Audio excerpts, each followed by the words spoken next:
Media one. അത് തന്നെ പണി. മീഡിയ വണ്ണാണ് ഇതിൽ ഏറ്റവും പ്രധാനപ്പെട്ട കക്ഷി. നിങ്ങളല്ലേ ജമാഅത്തെ ഇസ്ലാമിന്റെ വെക്കലാവും.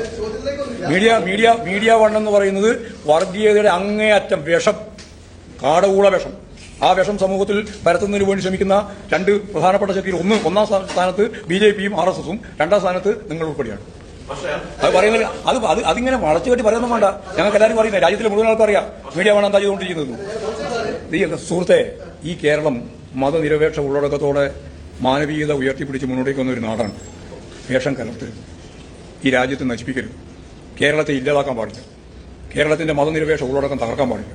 നിങ്ങളെല്ലാം ചെയ്തുകൊണ്ടിരിക്കുന്നത്, രാപ്പകലില്ലാതെ ചെയ്തുകൊണ്ടിരിക്കുന്നത് ആ പണി. ആർജവം, നിലപാട്, ഇത് പറയാൻ ഗോവിന്ദ മാഷിനല്ലാതെ മറ്റാർക്കാണ് കഴിയുക? ഒന്നാമത്തെ ശത്രു BJP RSS, രണ്ടാമത്തെ ശത്രു ജമാഅത്തെ ഇസ്ലാമി. ഞങ്ങളുടെ കേരളത്തിന്റെ മതേതരത്വം തകർക്കരുത് എന്നാണ് പറയുന്നത്. വളരെ വ്യക്തമാണ്. RSSും ജമാഅത്തെ ഇസ്ലാമിയും ബായ് ആണത്. വേറെ കാര്യം, ഈ കഴിഞ്ഞ ഒരു വർഷത്തിനുള്ളിൽ ജമാഅത്തെ ഇസ്ലാമിയും RSSും തമ്മിൽ എത്ര സൗഹാർദ്ദം പങ്കിടലും, എത്ര ചർച്ചകളും, എത്ര ഒരുമിച്ചിരിക്കലുകളും ഉണ്ടായി എന്ന് മാത്രം നോക്കിയാൽ മതി, നമുക്കത് മനസ്സിലാവും. ഈ വഹാബിസത്തേക്കാൾ അപകടകരമാണ് മൗദൂദിസം. മൗദൂദി സാഹിബിന്റെ മതരാഷ്ട്രവാദം തന്നെയാണ് ഏറ്റവും വലിയ ഉദാഹരണം. അവർ ഇന്ത്യൻ ഗവൺമെന്റിനെ അംഗീകരിക്കുന്നില്ല. നമ്മുടെ ജനാധിപത്യ രാജ്യത്ത് വോട്ട് ചെയ്യുന്നത് പോലും ഹറാമാണ് എന്ന് പറഞ്ഞിരുന്നവരാണ്. അതിൽ നിന്ന് ഒരു മാറ്റം വന്ന് അവർ സ്വന്തമായിട്ടൊരു പാർട്ടി രൂപീകരിച്ചപ്പോൾ അതിൽ നിന്നൊരു മാറ്റം വന്നിട്ടുണ്ട്. എങ്കിലും മതരാഷ്ട്രവാദങ്ങളിലോ അല്ലെങ്കിൽ മറ്റുള്ള അവരുടെ സഹോദര സംഘടനയെ കാണുന്ന ബ്രദർഹുഡിനെ പോലെയുള്ള തീവ്രവാദ പ്രസ്ഥാനങ്ങളെയാണ്. അവർക്ക് ഒരുപാട് ഹിജൻ അജണ്ടകളുണ്ട്, അവർക്ക് ഒരുപാട് നിഗൂഢ ലക്ഷ്യങ്ങളുണ്ട്.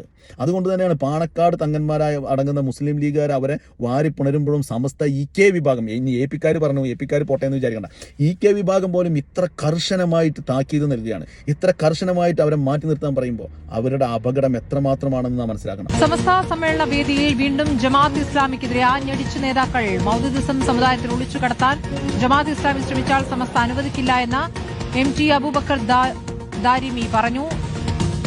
നമുക്ക് വാരി പുണരാനുള്ളതല്ല ജമാഅത്ത് ഇസ്ലാമി എന്നും മൗദൂദിസം അതിനിഗൂഢമായ ചിന്ത പ്രസ്ഥാനമാണെന്നും ദാരിമി തുറന്നടിച്ചു.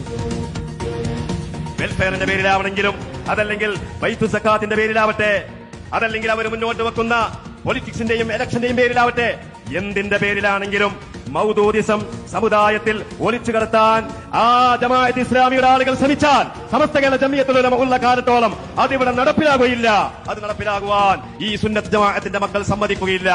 എന്റെ മുന്നിലിരിക്കുന്ന ചിന്താശേഷിയുള്ള സുന്നത്ത് ജമാഅത്തിന്റെ പ്രവർത്തകരോട് മുഴുവൻ പറയുന്നു, മൗദൂദിസം എന്ന് പറയുന്നത് വഹാബിസത്തേക്കാൾ അതിഗൂഢമായ നിഗൂഢമായ ഒരു പുതിയ ചിന്താ പ്രസ്ഥാനവും ബിദ്അത്തിന്റെ പ്രസ്ഥാനവുമാണ് എന്ന് നമ്മൾ മനസ്സിലാക്കണം. നമുക്ക് ഒറ്റിപ്പിടിക്കാനുള്ളതല്ല മൗദൂദിസം, നമുക്ക് വാരിപ്പുണരാനുള്ളതല്ല ജമാഅത്തെ ഇസ്ലാമി എന്ന് പറയുന്നത്.